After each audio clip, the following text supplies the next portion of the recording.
साथ नहीं लेने जा रही है, उनके तक नहीं पहुंच रही है। तो आप क्या उनका अंदर हत्या करना चाहते हैं इस तरह से?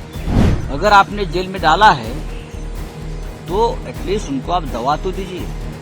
इमरजेंसी में प्रधानमंत्री खुद सभी जेलर से जहां जहां थे बात करती थी और सभी नेताओं की व्यवस्था, चाहे दवा हो, चाहे उनका खाना पीना हो, चाहे और कुछ, खुद उन बारे में जानकारी लेती थी और सबकी दवाई और सबकी जो जरूरत थी वो जेल में भी पूरी करती थी। मोदी जी की सरकार, अमित शाह जी की सरकार, ये तो बहुत खतरनाक और शैतानी सरकार है जो मुख्यमंत्री को दवा तक नहीं देती। अरविंद केजरीवाल को जो इंसुलिन नहीं देने की बात आ रही है, आज कोर्ट में भी मामला है, किस तरह से देखते हैं उनकी? मुझे भी मेरी दवा नहीं मिल रही थी। अरविंद केजरीवाल जी, सबको मालूम है, डायबिटीज के बहुत सीरियस उनकी बीमारी है, डायबिटीज है। इंसुलिन होता है, दवाई होती है। ये तो एक मानवता चाहिए ना, ह्यूमैनिटी चाहिए। ये एक मुख्यमंत्री है,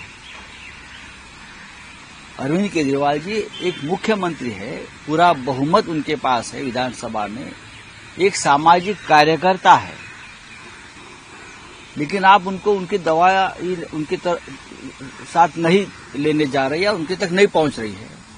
तो आप क्या उनका अंदर हत्या करना चाहते हैं इस तरह से? मेरा भी अनुभव है, मेरी भी दवाई नहीं पहुंचती थी, हमें बहुत झगड़ना पड़ता था। अगर आप हमारी दवाई नहीं देते हो जेल में हमारे जैसे लोगों को, तो जो सामान्य कैदी है उनकी क्या हालत होगी? अंदर मनोज सिसोदिया जी है, सत्येंद्र जैन है, केजरीवाल जी है, हमारे भाई हेमंत सोरेन जी है। ये सभी लोग गुनहगार नहीं है।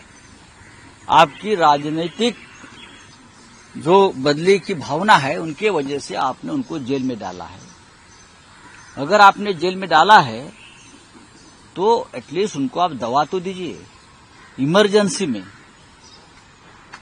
आपातकाल में अटल बिहारी वाजपेयी से लेकर अडवाणी तक और बाला साहेब देवरस तक सभी बड़े नेताओं को जेल में डाला था। लेकिन जो मुझे जानकारी है, इंदिरा गांधी प्रधानमंत्री जी खुद सभी जेलर से जहां जहां थे बात करती थी और सभी नेताओं की व्यवस्था, चाहे दवा हो, चाहे उनका खाना पीना हो, चाहे और कुछ, खुद उन बारे में जानकारी लेती थी और सबकी दवाई और सबकी जो जरूरत थी वो जेल में भी पूरी करती थी। ये जो है मोदी जी की सरकार, अमित शाह जी की सरकार, ये तो बहुत खतरनाक और शैतानी सरकार है जो मुख्यमंत्री को दवा तक नहीं देती है।